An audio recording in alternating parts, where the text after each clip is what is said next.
We're back for another episode, Adam. I know, it's good to be here. We're on the road again. I feel like we've been at this place before. I feel like I was there at this place over the weekend. I actually was here yesterday. But we're here today to do a recording for episode with Mark Horton, who's also our bosses. But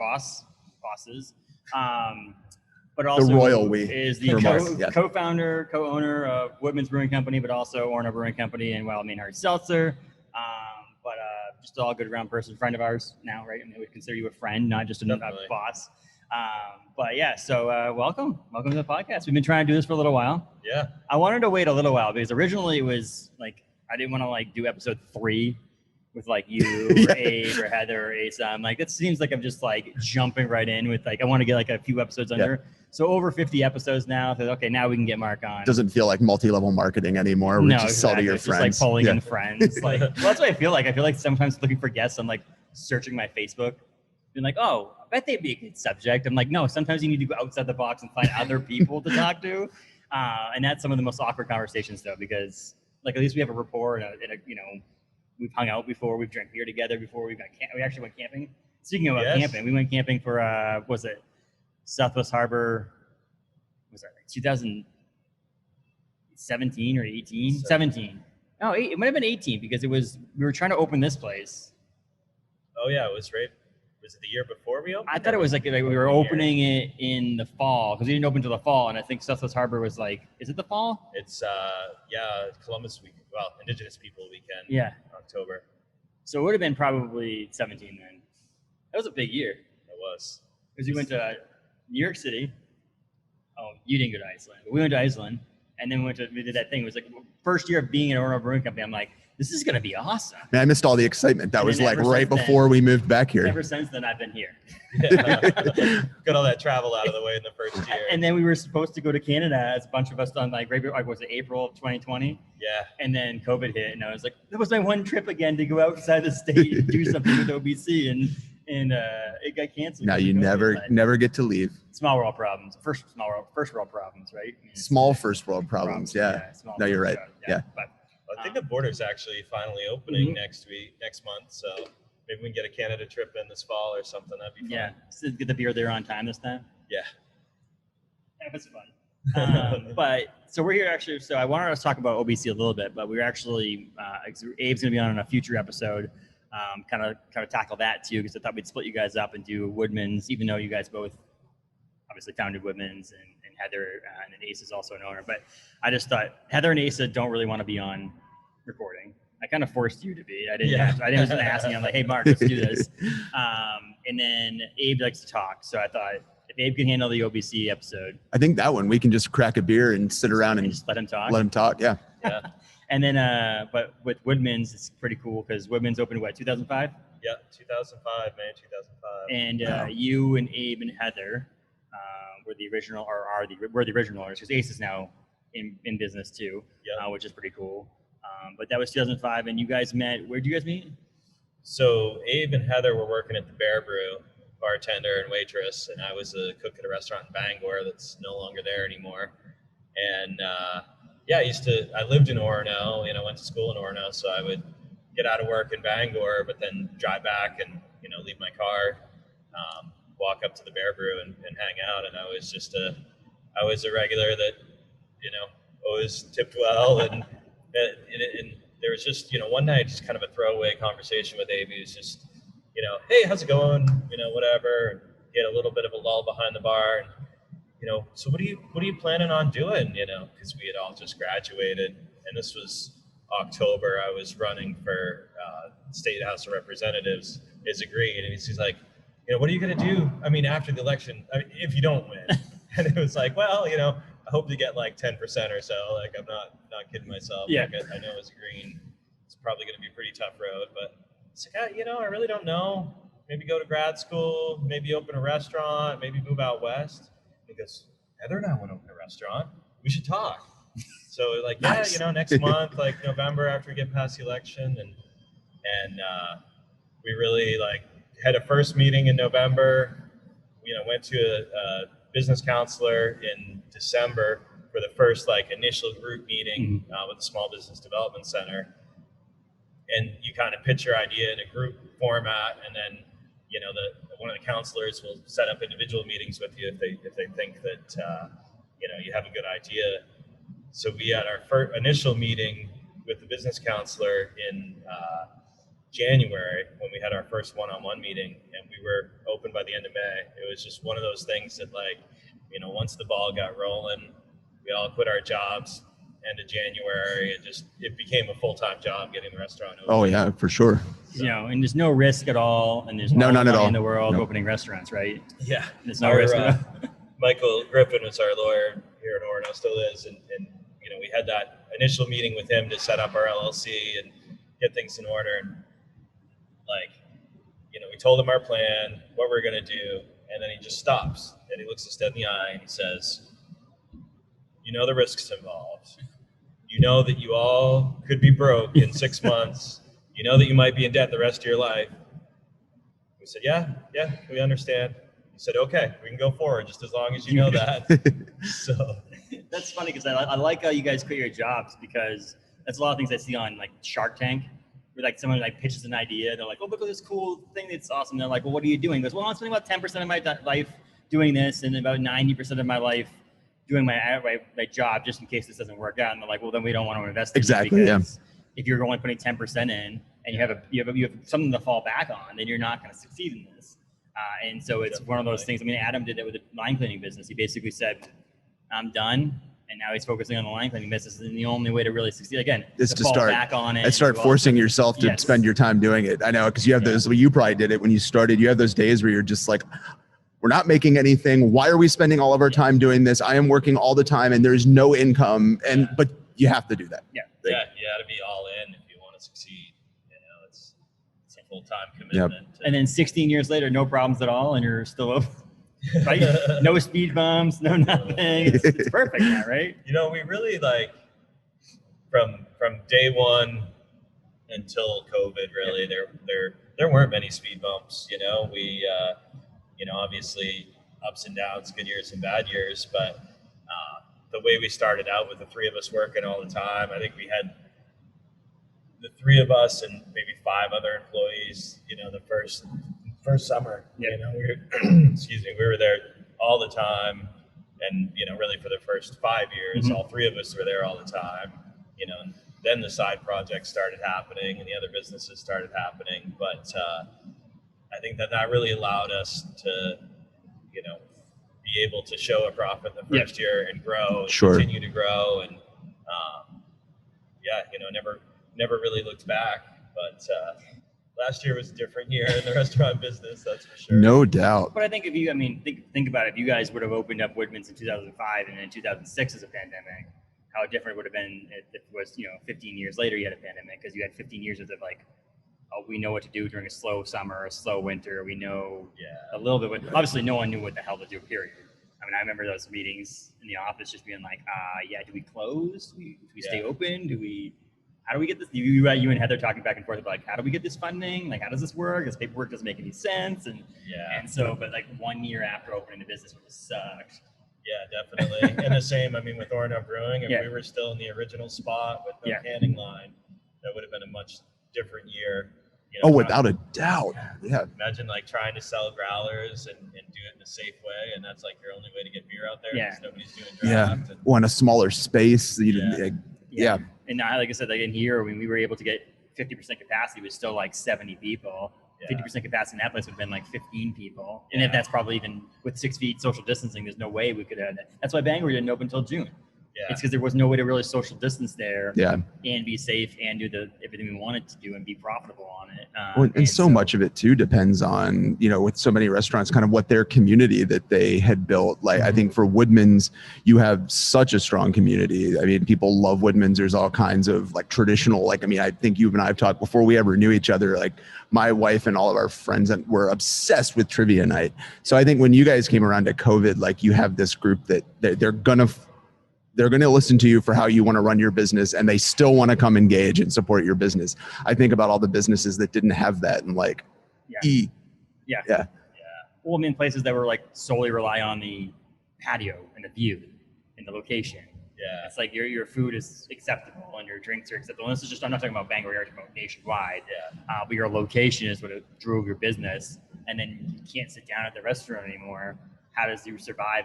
Like with Woodman's, for example, location is easy to get to, but let's be honest, you're right in downtown. I mean, sitting on that patio sometimes, tractor truck drives by or something like. It's not like it's a serene place. It's great to sit down there. I love it, but I'm just saying, like, it's not like, or Woodman's is a location-based thing. It's like driving people there. Right. It's the food, it's the drinks, it's the people. It's Woodman's, like the whole package. And so what I saw, and you guys weren't. I mean, Woodman's is not it's a restaurant that's not like your to-go sales weren't your driven. Like, you don't do hundreds and hundreds and hundreds of to-go sales pre-pandemic. It was like you come there, you get a steak or burger and sit down. But to see the people who were buying to-go stuff, like, obviously I was privy to that and saw that, and it's like seeing people go, that means that you guys did something right pre-pandemic.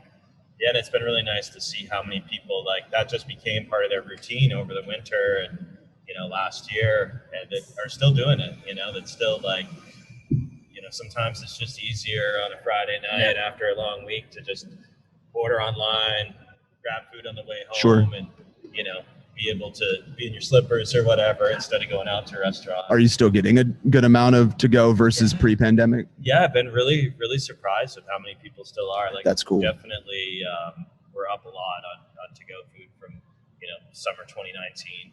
That's cool. We're up 100% here because we didn't do to-go, basically. Obviously, we did to-go, but we didn't. I guess the other thing was, like, both OBC and Woodman's implemented online ordering in the middle of the pandemic. Never had done it before. Yep. And we OBC did it on their old system that was not that great, and then we ended up getting the same system as Woodman's, and the system is much better, works a lot easier, and able to do that. But, like, just seeing people who are willing to take food that I honestly, no offense to either location, would not take to go. It just, to me, was like one of those things. I'm not going to name anything, but, like, specifically, like, someone ordered that to go. Like, we had to find something to put that in because we don't normally do that to go. Like and people were like, no, we just, and honestly, they could have gone home and thrown it away. Like they honestly could have just taken it home and given it to the dog. But they wanted to support Woodman's. They wanted to support OBC during this time because you guys have built a community. And I've worked here for almost 5 years, for you. And you guys always say, it's the staff, it's the people around you and stuff like that. But you guys, built that. Like you four, Abe, Heather, and Asa built it and were able to hire on people to make it so that what you guys built up in 2005 at Woodman's is continuing. And you had to replace you three. Like, when you guys opened OBC and did all that, you had to, like, step away a little bit and go, okay, I need an Abe. Where are you going to find another Abe? You're not going to find an Abe or Heather. And then you obviously are still heavily involved in the kitchen, but you needed to find a Brian or something like that to work in the kitchen. And it wasn't easy to replace you guys, but you guys were able to hire people so that people would want to come to your locations. And, and I'm one of those. No, I'm just kidding. But, like, it's true. I mean, it's one of those when people were like, there's a customer here on Saturday at OBC, and he owns a brewery in Southern Maine. And he came in pre-pandemic, introduced himself to me and said, what a cool place there. And, we talked for a little bit and stuff like that. And he showed up on Saturday again and said, I'm kind of surprised you're still here.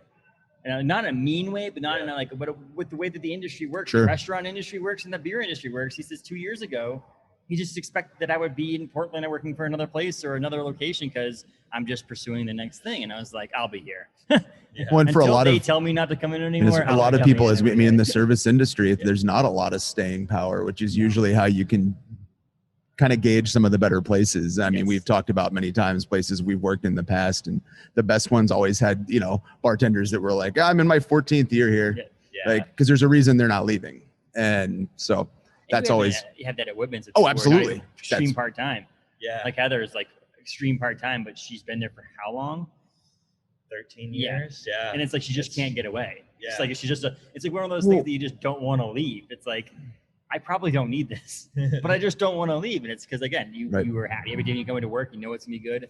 And part of me always goes back to days that are really crappy, like here, like really busy, things are just not going well. I always think back to you, Abe, and Heather have been there. I'm not listening to someone who is like, you need to do this, or the kitchen staff when they have to do something in the kitchen. They're like, Mark works in the trenches still. Yeah. He also worked in the trenches as one of them for many, many years. It's not just some guy with money who opened a restaurant and was like, okay, now you guys do everything.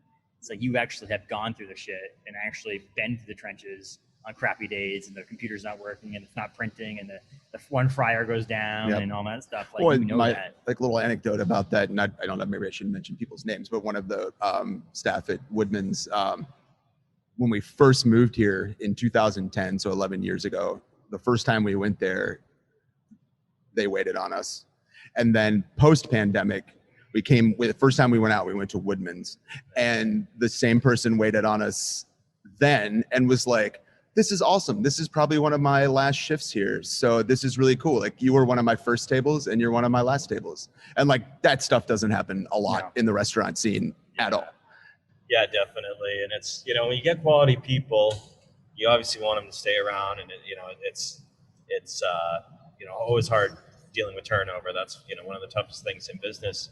But it's like, you got quality people, but then, they also want to do things in their lives. And it's so sad to see those partings sometimes, but, also it's great to be like, well, I was a part of this person's life for 6 years while they were an undergrad, and then did grad school. And, even though they're a great bartender, server, cook, it's like, well, gotta see them expand in their wings and fly off. But it's, it's really fun to be able to be a part of people's lives for so many years, from the customer side and the employee side, because we really you forge relationships. And, I'd rather train somebody with no experience who's easy to get along with and nice to customers and nice to other staff than take somebody that has tons of industry experience, but is just a hard person to deal with on a daily basis. It's huge. The first kitchen job I ever worked, I was a regular, and it was my cousin's restaurant, but they had this amazing chef they'd hired. And we were sitting around one night and I was like, man, I'd love to get into the restaurant industry. I was probably like 21. And he was like, I'm looking to hire. And I was like, dude, I have 0 kitchen experience. And he was like, perfect. Show up tomorrow, we'll start. And it was great. And like, we got along great. He taught me everything he knew, and that just worked out perfect. Like, well, it's the same way. And the thing is, it's good, but it also sucks in this area in Orono is we're a college town. And so you're gonna inevitably get the people who get hired as a freshman and then move away when they're a senior because they're from either Southern Maine or they're from Idaho. And they just came to go to UMaine. And so it is inevitable that you aren't going to get someone more than 4 or 5 years. Hopefully they stay or whatever. But when I got hired at Orono Brewing Company in 2017, I got hired as a manager, but I also obviously had not worked here before. So I needed to learn the bartending and all that stuff. And so one of the part-time bartenders was trained me for a few shifts in Bangor, like 8 months after I started, had graduated college and was ready to take his career to Portland. And I was like, no, you're amazing. What, you don't want to be a part-time bartender for the rest of your life? What the hell's wrong with you? You need to stay to make my job easier. And then I felt like afterwards when someone said, hey, I'm leaving because I graduated and I got a job or an internship, I'm like, I can't fault you. I cannot get upset with you at all. There's not I can say, okay, if you get a job in this area and can you work, Friday nights for 3 hours, like stay on, get some extra money. But if you're moving to Portland because you have an internship down there and you need to quit, like how am I going to be like, no, sorry, I do not want that to happen. Yeah, exactly. It's just, but and it's nice because we end up getting those. We don't hire a ton every year. I mean, this year's been a lot different, but we get those 1 or 2 people that you never want to get rid of, and then they're like the one college student who's like, oh yeah, I'm a senior and I'm leaving next year. I'm like, God dang it. There's like a thing that a lot of people in the industry say, every person, kind of like Sweden and some countries have mandatory 1-year military service. That you should have 1 year mandatory restaurant service, and that everybody would treat people differently if they were on the other side of it. And that's interesting. I mean, but it's the culture of restaurants. And that's what I talk about with my wife all the time is like,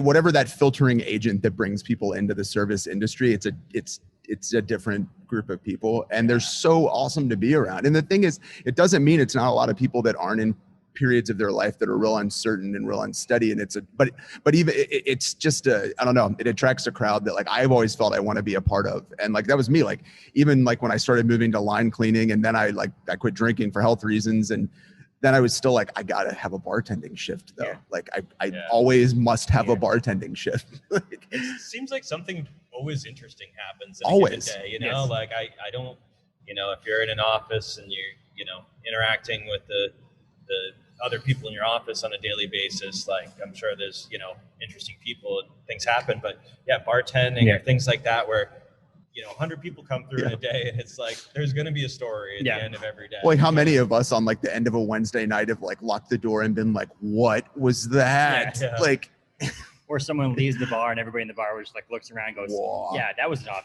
odd conversation, wasn't it? And it was like, but it was, you know, that made my night. Never had one like that before though. Or you met someone from a random place, or like, you learn things. Yes. And that's the kind of cool things about working in the service industry. And I think that's what happened to me on Saturday, because it's been so long since I scheduled down on Saturday here at Orono Brewing Company, so I could obviously do my job, slim some payroll, but also like we share tips at Orono Brewing Company. So, or I don't get any tips, but the bartenders do, and they get more if there's less bartenders, right? So if I can be that extra person, pour some drinks and clear some tables off, and some, you know, help them and supplement some of the work, they'll make more money and everything will be great. And I was like, it got busy at one point where I'm like pouring drinks and working on the register, and I was like actually bartending, and I was like, wow, I miss this. I was like, some days it's like you want to just clock out from being a manager and just go straight to just being like, pour a beer, here's a beer, have the conversation with the customer, and that's it. And it was nice. It was like I was getting home talking to Uriah in the parking lot, and I was just like, that was fun. Like that was a fun shift because things went fairly smooth. I gave my first tour in a while in the brewery, and it was like I was pouring beers and talking to customers like, oh, I like light beer. I'm like, oh, you like Orono lager? And like it was just a way different experience than just going to table to table and being like, how's it going? Is the food okay? But actually servicing the customers was awesome. When doing it, I think you guys, I can't remember who was one. I think it was one of you. I just read this article like a couple of weeks ago coming out of the pandemic. And now, as we know, restaurants are having trouble staffing, and a lot of people have moved on to other careers. But the thing that I totally just lost my train of thought on what I was going to say about that. So continue, it'll pop back. It works. It was, this article was saying, and part of it too is restaurants are saying, well, like, we'll just hire people. What we're realizing now though is like service industry is a very, very specialized skill set. It's a weird skill set, no doubt. It includes a lot of cursory knowledge of a lot of different things. Like it's nice to know like how to fiddle with electrics if your fridge goes out, but you also of course need to know how to cook, and then, or maybe bartend, or maybe wait, or maybe all of them. And like they're finding now that when you just go like, we'll just replace all these people, it's not that easy. Well, now with the iPads, like you can't just get someone who used to just write down on a piece of paper and put a slip in the kitchen. Like now you actually need to know if the app's not working, how to restart the app. Of course, and all that stuff. So it's actually have the technology background in it too. And it's funny because it's one of those industries that you don't need a college degree for. Nope, and absolutely not. So many people just like skip college and do that. And then like people I used to work with at restaurants that have been open for 30 years. When I worked at Gagan's, it's like bartender there has been for 35 years. Like basically since they opened, got a bartending shift. It's worked every day since then. How much knowledge he has about the industry and what to do as a bartender now. And I think what really speaks to the industry is you're 100% spot on. And you also get people that like go to college. They're like, wait, me? And they're like, this stuff I'm doing isn't for me. And they're like, I'll pick up this bartending job. And I'm like, now this is rad. Why was I not doing this? And so I think it's such a neat space that it doesn't matter like where you come from. Like we have a skill set we've all developed together. Here's how you do it. Now you're in. Like wink, wink, nudge, nudge. You know, and it's fun. Like how many cooks have you had in the kitchen that basically came in with nothing that are kind of turned out to be amazing cooks? I mean, has it been like? I mean, I remember one of the early hires.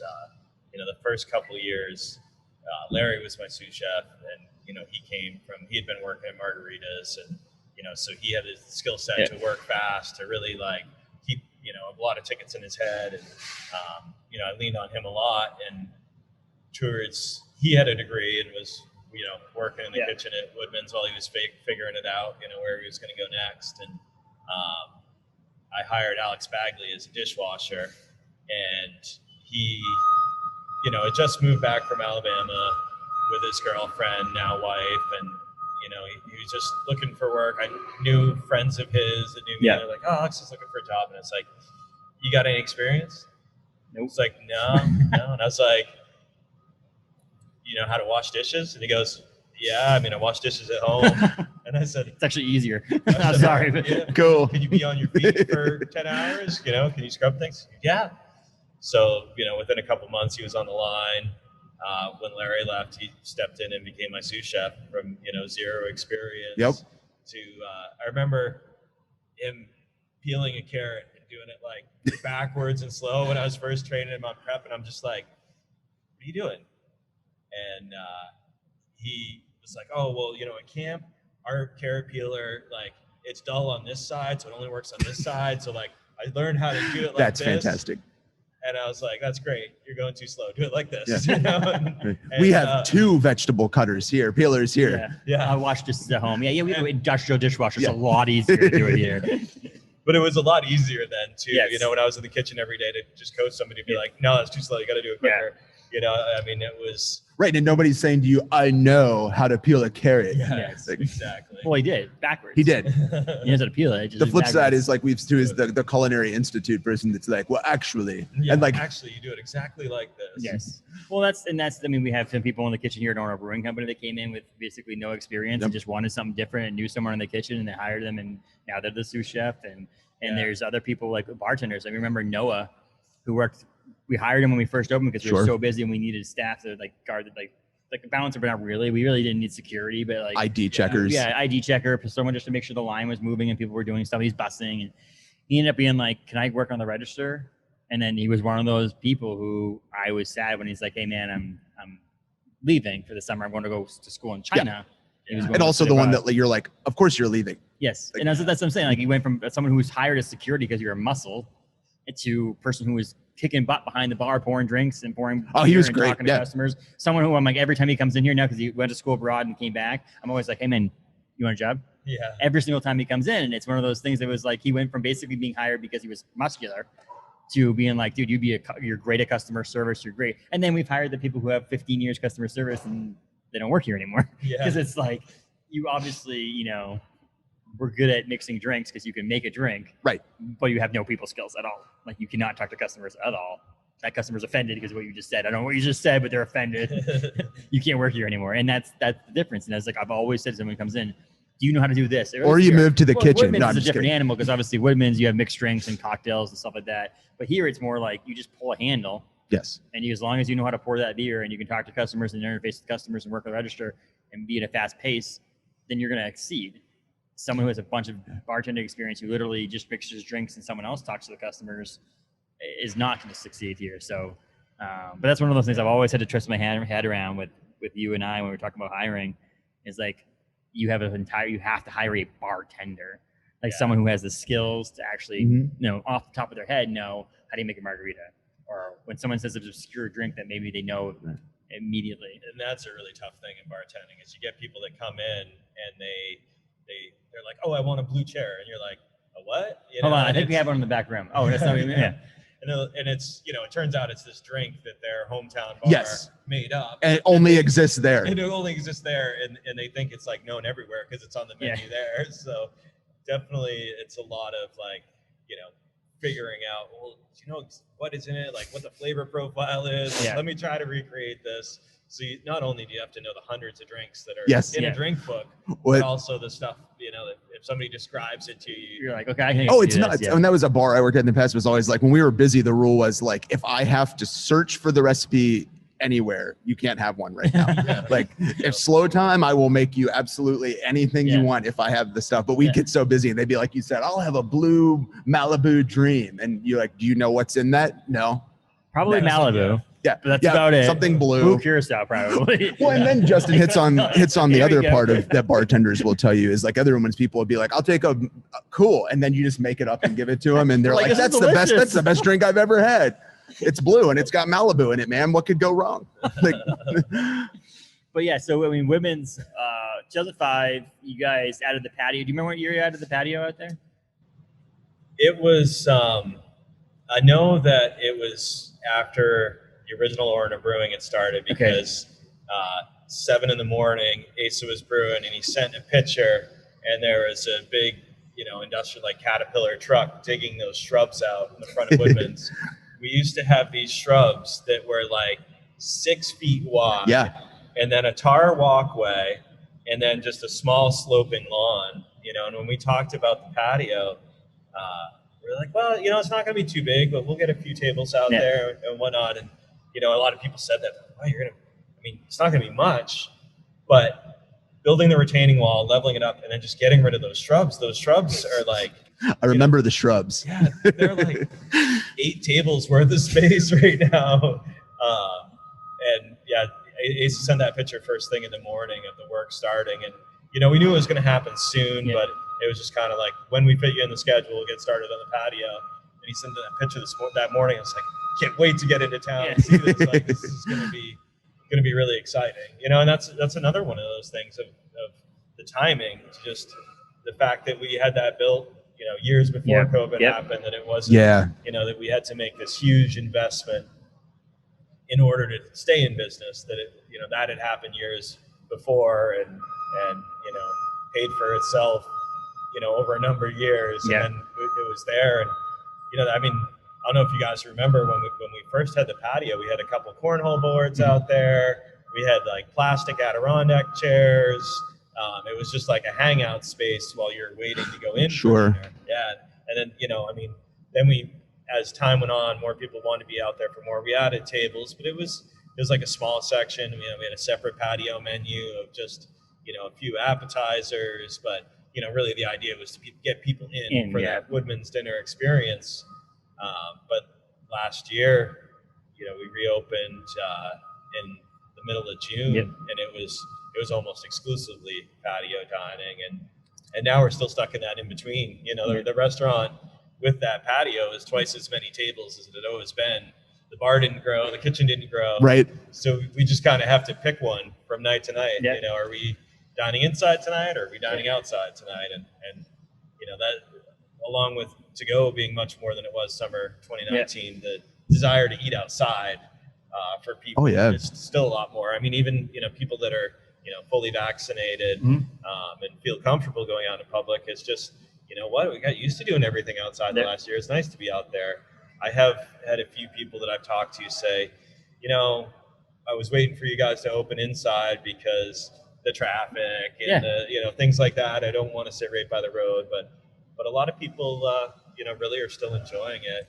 It's just, it's an unwritten rule apparently though for motorcycle drivers that if you go by patio dining, you have to rev. Yeah. I don't know if I've ever seen anybody go by. I think that's the requirement. For it's now with Downtown Bangor. Bangor has that. We have 4 tables at Downtown Bangor location for Orono Brewing Company. It's the same thing. It's also that and listening to your music as loud as you possibly can. Because when they were pulling up at the post office in Orono, they probably had it low. Yeah. They knew they were pulling up to a patio, and they go, "Oh, stoplight." Crank that right up so they could hear that Eminem and playing from 19. It's like OBC Bangor. I'm fairly sure that the emergency services just circle the block and run their sirens in front of OBC. As loud as possible. They get past us and they're like. On Thursday, I went to get a cupcake at the new cupcake place next to OBC. Yep. And I was going back in the building because Miranda was there, and I was just helping her one last time before she's set free to bartend by herself in Bangor. And a fire truck was going by, and I was about to open the door, and I was like, I'm going to wait. He's going to open the door, and it's just going to blare loud sirens in there. And it's like the same thing. The fire department in Orono is not that far from you either. It used to be like every day at 4:30, the fire truck would roll by Woodman's full patio. It's like, for some reason, every day at 4:30, those smoke alarms are going off on campus, and 2 or 3 fire trucks would roll out. My dad. That's awful close to 4:20. That 4:30 time. That might be the smoke alarms. Yeah, it definitely seemed like the two were correlated. My dad's as some people know, my dad's a pastor in Connecticut, and in the summertime they have an old church in Hartford, Connecticut, and they'd open the doors in the summertime so the breeze could come in. And their next door neighbor is the fire department. So inevitably, every Sunday morning at 10 o'clock, my dad would start his church service. He'd have to stop talking for a second and let the sirens go by. Yep. It was inevitably, I'd never hear the fork truck in here with the beeping. And inevitably, we were recording and you'd hear the beeping. We will discover all sorts of new sounds today that have never happened before. But in my house, when we record in the studio, there's nothing there. You might hear a deer poop in the woods. That's about it. But you added the patio, and you added to go now, and you did some renovations. We just did some in the middle of the pandemic too. Really, honestly, right before June, because now they painted the walls and put new artwork up. Tabletops, New too. We always tabletops. had, Yeah. these dark, black, kind of vinyl material, or countertop material, Formica, I guess. And then we got that big light wooden farm table. Yeah. And we really like the look of that. But it was crazy because we did all that, in April 2020, and we reopened in June to outside dining, and people just go in to use the bathroom like, oh, you renovated in here. Like the walls are different color, the tables are different, but nobody really got to see it until fall. Because I remember that ordering the photos to put on the wall and all that stuff. We're like, oh, we got to have them by this time. We're going to open by this time. And I was just in my mind, I was thinking, so someone could go pee and see if the left side of when you walk into the left, the whole dining room area, no one was going to see except for the people working there. Which was nice again, because I was there for when we launched the POS system and you reopened. And it was fun to have on the outdoor patio seating because the inside was just us. We had the entire dining room, just being employees. Same thing here when we did outside only to start beginning of July in 2020. Yeah. It was like, oh, cool. I could sit at a table here and eat my dinner and no one is in here. They're not allowed in this room right now. I think, and the thing too, with having a great group of people at your business that you get along with. But you were talking about all those renovations and even that stuff's fun. I mean, the pandemic, of course, nothing funny at all there, but those little silver linings of having that moment to fix stuff up and I'm cheap plug here is because I was there doing replacing all your lines. But that was my point though, is that was super fun. I was there, everybody was popping in and out all day long, and Abe was hanging pictures and trying to get them perfectly balanced, and that was entertaining for at least an hour. And so when you have a good group, man, it's fun. That would have been a good photo for Abe Furth doing things. But it would have been a series of 6 or 7. We should have done an Inception thing of just him to hang on the wall, of him hanging photos on the wall. So it was whole picture in a picture in a picture kind of thing, and then take a picture of him hanging that picture up. And then we could call it Abe, Furth, and Last. Yes, that's perfect. They So obviously you like working with Abe and Heather. I mean, because you guys obviously we opened Orono Brewing Company in that span too. So you opened Woodman's in 2005, and you opened you guys was it basically the entire year of 2014, or was it multiple years to open this one? To the planning stages. I know you just basically said you basically said in January that you were opening Woodman's, and in May you opened it, or whatever, June you opened it. Yeah. Was it the same thing? Obviously it's different because licensing is different, right? For equipment for the the original brewery. It was a year and a half. I think we were talking about another location for Woodman's, and we went to downtown Bangor and looked at a building that was vacant, 3 stories, large basement, that is now a commercial space that somebody ended up buying and redoing completely. But we walked through it, geez, lots of apartments, and then, first floor would be a great space for a restaurant. We went in the basement and it's wow, this is huge too. I mean, we could even do a restaurant and a brewery in this building. And it was kind of one of those things, those words just kind of hung there for a second, and we finished walking through it, and, we kind of we ran some numbers later trying to see if it was a worthwhile investment. But afterwards, Abe and Heather walked over to Central Street and talked to Zeth. Zeth Lundy still owned it at that point, and said, how hard would it be to start a brewery? What do you think? And Zeth said, well, if you're really serious about this, you need to talk to Asa. And they said, okay, cool, and called me up when they got home or on their way home and said, hey, that idea that just kind of threw out there in our conversation about a brewery, Zeth, one of this guy that works there, and he thinks he'd be great. He seems super nice. We just talked to him for a minute. He was working, but let's set up a meeting. So, I mean, that was in the fall of 2013. I think that before Christmas, I started working on the licensing, and it took until New Year's Eve, or the 30th, I guess, technically December 2014 to get open. So it was much more of a process because, we were all doing it on the side. Right. Asa was still a key member at the farmhouse. I was still in the kitchen full time at Woodman's, and I was still the lead there. Abe was still bartending. Heather was running 2 Verve locations. Yeah. So that was a lot more of a side project until the fall, until it got close enough that, you know, we brought Asa on payroll and started, you know, having the equipment orders finalized. And I mean, even then, I think it was 3 or 4 months, you know, to get a brand new brewery system ordered.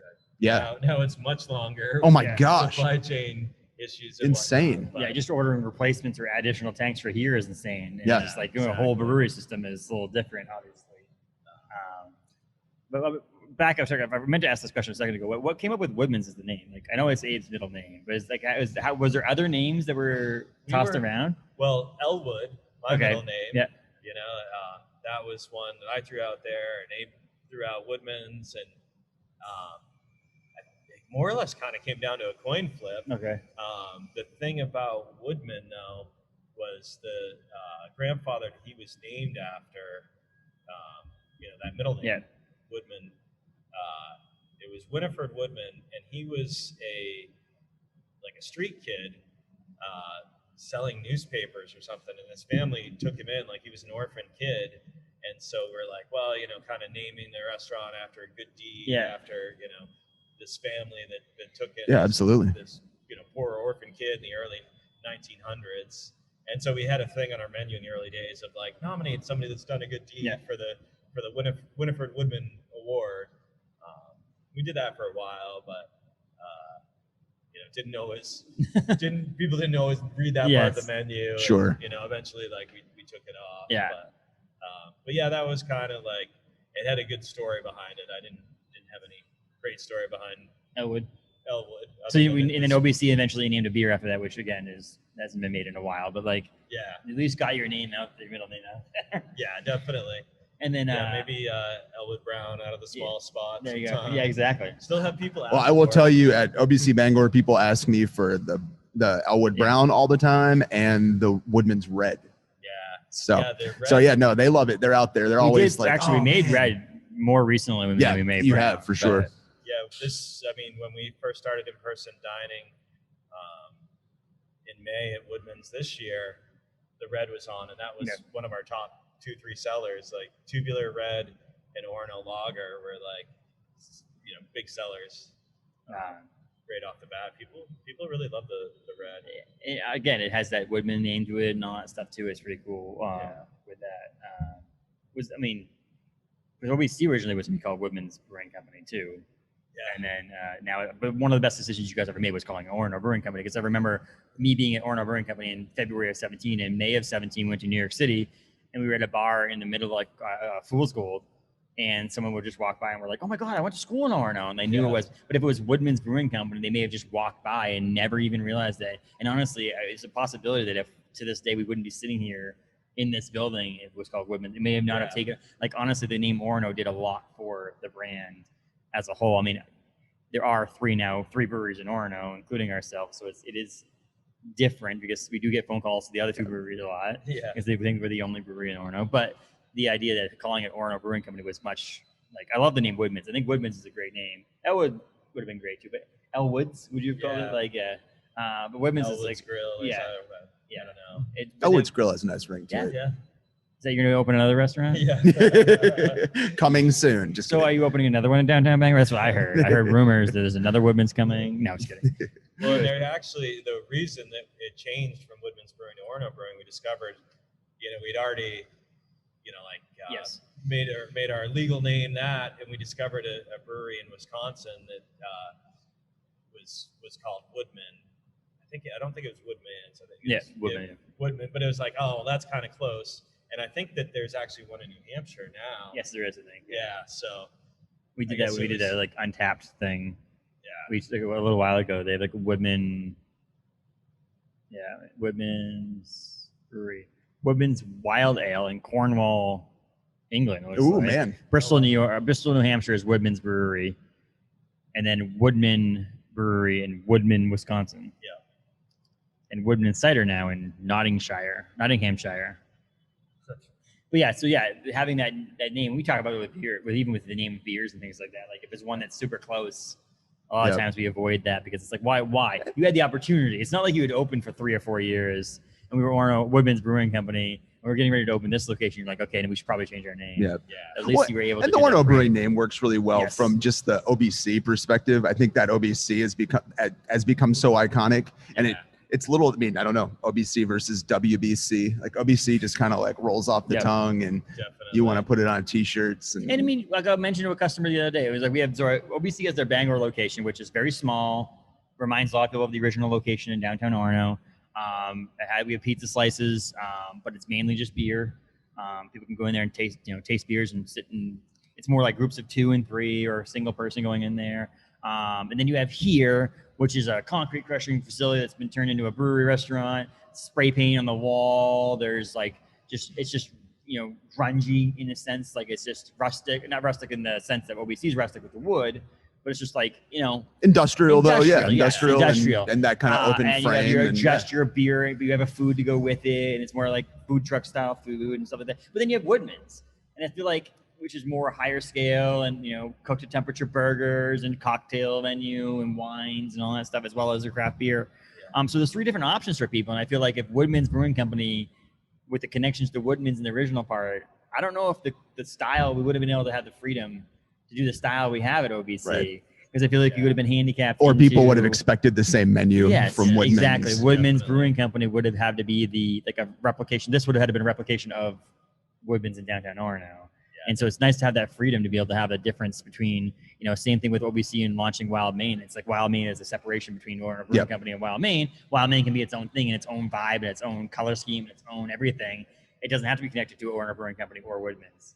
Woodman can have its own vibe, OBC can have its own vibe, and Wild Maine can have its own vibe. And so those are the kind of the good things that you think back on. And obviously, at the time you were thinking about it, you were just like, we just don't want to be called Woodman's because someone else is called Woodman's. Yeah. But looking back on it, I think, again, the New York City thing, the vibe thing, be able to have 2 locations that are so close to each other. Yeah, it was really fortunate, really. Yes. We ended up you planned that, right? Yeah. Smart businessman here, right? From day one. He's like, we should really not. Like, Abe and Heather wanted Woodman Brewing. And I think what's nice too, though, in having those separate spaces, but same ownership, is like people know they're supporting you and the staff and the whole thing. But they also can have 2 completely different experiences, like 3 minutes down the street from each other. And I, like you said, that's another one. I think people come in here all the time that, they'll come here and they'll be like, oh yeah, we were just at Woodman's last night and thought, let's go down to OBC. Yep. So like, there's definitely that sense of that all of those things together, people want to support and have different experiences. So I think that's super cool. And it's pretty cool, man. Orono, I don't think a lot of people come in here now and say Orono is not the same. Like, they all wish, like people who graduated high school or graduated college, even 15 years ago or even 5 years ago, 6 years, we're now 6 or 7 years old at Orono Brewing Company, but like 15 years ago, we're like, man, I really missed out on this. And it's like, and now people can't associate Orono without the businesses that you guys have brought in here. And some people still miss Verve from Orono, for Abe and Heather. It's like, I still hear about Verve all the time. There was this time that was, well, there's so much that's happened since 2005 in downtown Orono. It was, Margaritas, Pats, and Bear Brew. Yes. And I remember somebody saying to us, I think more than one person, like, you really think there's room for another restaurant in Orono? And then, you think about what's happened since we were like a 4th restaurant in Orono. And, since that, obviously, Margin Street, building over 100 people, in Orono Brewing. The Family Dog, which has got lots of space and is busy. Mamas, it's got a lot of tables. Common Loon opened up. Well, they switched out. Switched it. There's so many more restaurants and bars and I honestly think you probably could open another one. You could. Yeah. That bank that's open, like if someone wanted to put a restaurant in there, I honestly think it would succeed as long as it was a different enough experience. Family Dog has this experience. You get a Mexican restaurant, a sit-down Mexican restaurant. You get your fast food Mexican restaurant with Taquerita.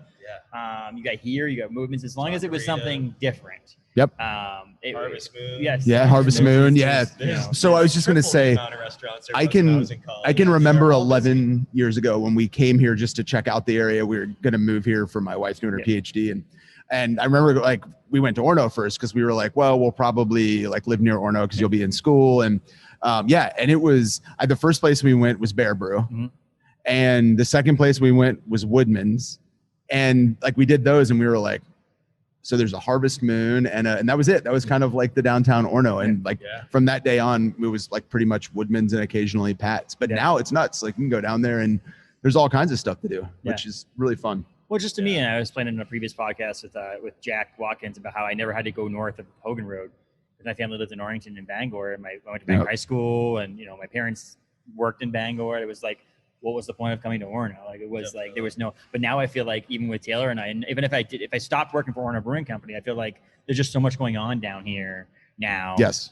That we would have to come up here often enough. I mean, I had never eaten at Woodman's before I started at OBC. I had just moved back here in 2016 too, so I had moved away in 2006. So you guys were a year old.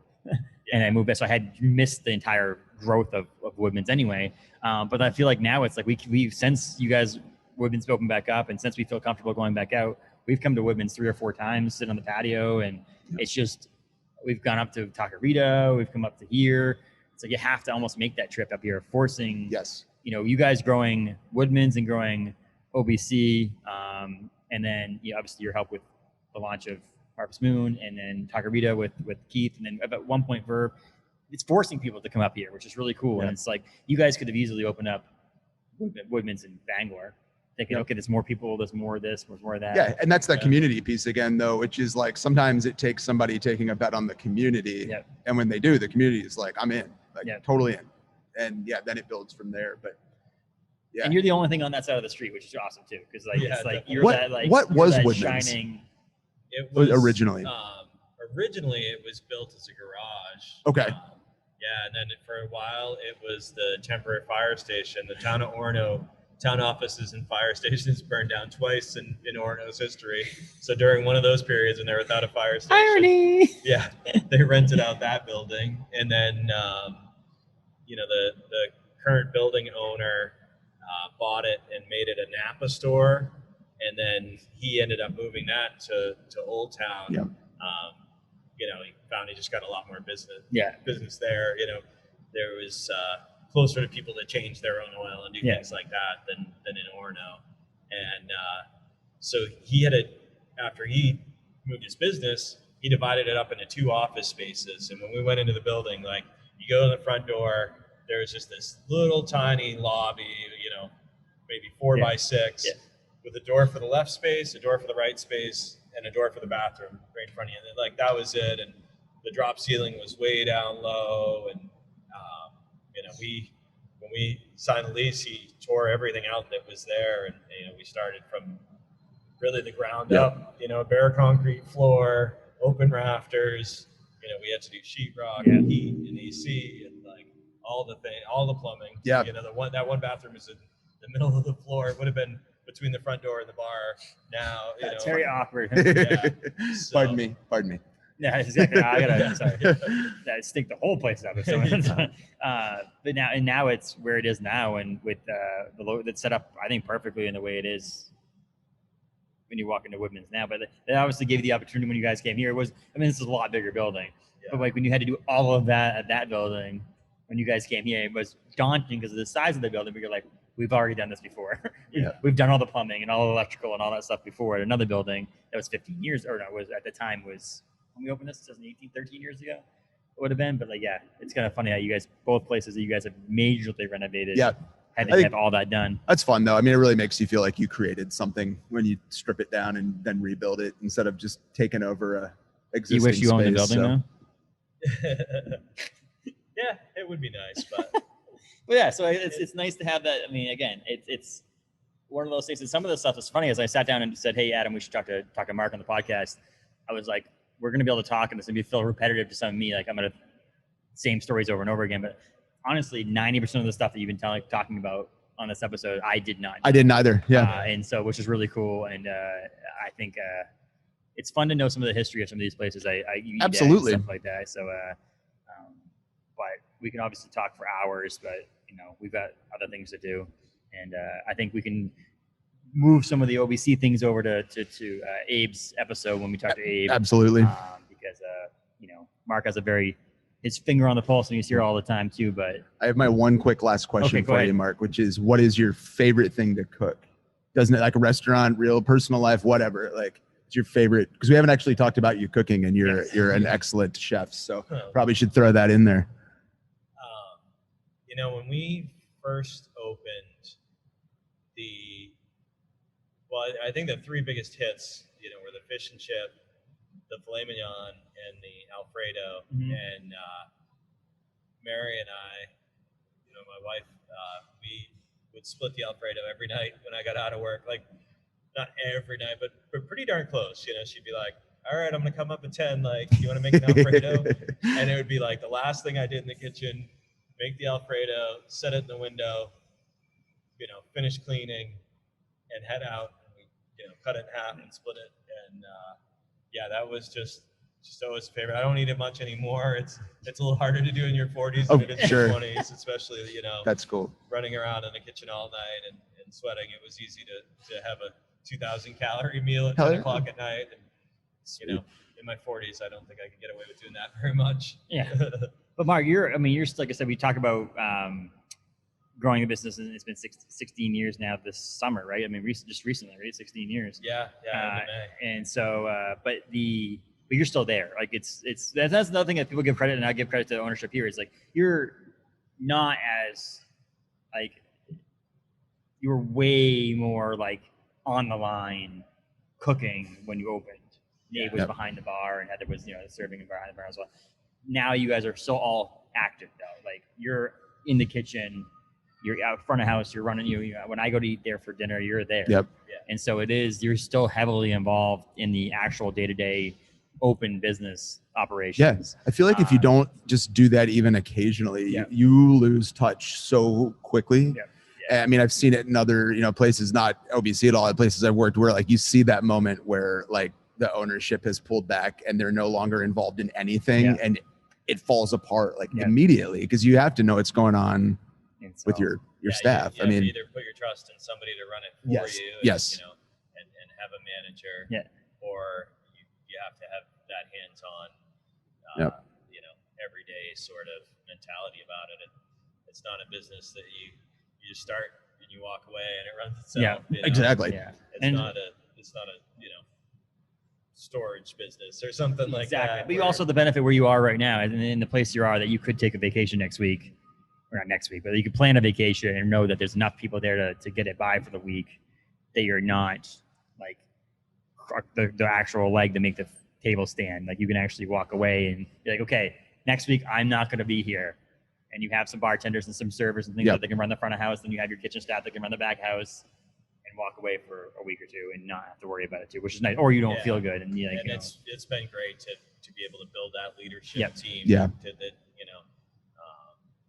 four of them can really just take the ball and run with it when I'm not around. But then when I am around, like you said, what you do here of like just helping out, busting some tables, like one less person splitting tips is great for all the employees. If I wasn't there every night, or was there but not actively doing things, if they had to put another person on staff, it would be a less desirable place to work. Yes.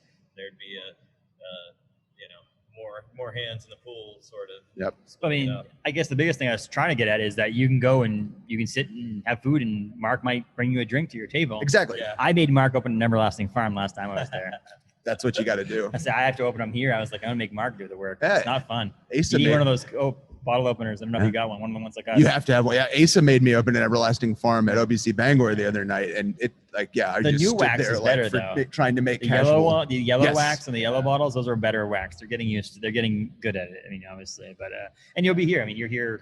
Usually you pop in. I mean, sometimes you're here as we're opening here to go over to Woodman's, but a lot of times you'd be here all the time if you didn't have Woodman's. Yeah. Like, if Woodman's wasn't there, you would be here. It's like it's not that you don't want to be at Orono Brewing Company. It's because you have obviously another restaurant to run. And so, but I think I'm ready to wrap up here. I think that was great. Like you said, I genuinely, I've learned so many things that I didn't know before. Maybe I'll listen to this again and learn even more. That's not how it works. Okay. So I wasn't listening the entire podcast, so I don't know what you're talking about. You never do. So no, I think that's great. I'll do my, for all of our listeners, be sure to follow us on Facebook and Instagram at the Maine State of Mind. Subscribe and follow us on our Apple Podcasts, Spotify, Watch us on YouTube for the video version of the contest, and of course, or a contest podcast. And of course, remember, we always appreciate your support, and reach out to us if you have any questions or suggestions or something you want us to do. Woodman's is in downtown Orono. You went Tuesday through Saturday now? Tuesday through Saturday. And you're doing till, what are your hours now? I didn't pay attention. 4 to 9 p.m. on Tuesday through Thursday. Okay. And then 4 to 10 p.m. Friday, Saturday. Cool. Nice. And you have outdoor patio seating, to-go Yes. food, delicious drinks. Yep, lots of OBC good beer. beer and cocktails. And Yeah. So, cool. Sweet. Thanks, Mark. Great talking to you. Yeah. Thanks Really for fun. coming. Thanks, on. Mark. It was a lot of fun. We'll get you on again at some point. Yeah. But we're going to do just let's finish this up. We are going to do an episode at some point, or this new series we're working on. Yes. About finding restaurants in the area or in Maine that they're known for something. Like, if we go to Woodman's, like me personally, obviously we'd listen to you, but me personally, like, the Woodman's burger, like, you're known for the Woodman's burger. And so you make a Woodman's burger. We talk about why it's known for it and why people come in for it and all that stuff too. So we'll get you Maybe back on. get in the kitchen, That guy. film some people making their food and stuff signature like that dishes too, kind of thing. Nice. Yeah. So, but cool. Thanks for coming on, man. Yeah. Yeah. Thanks, Mark. Thank you.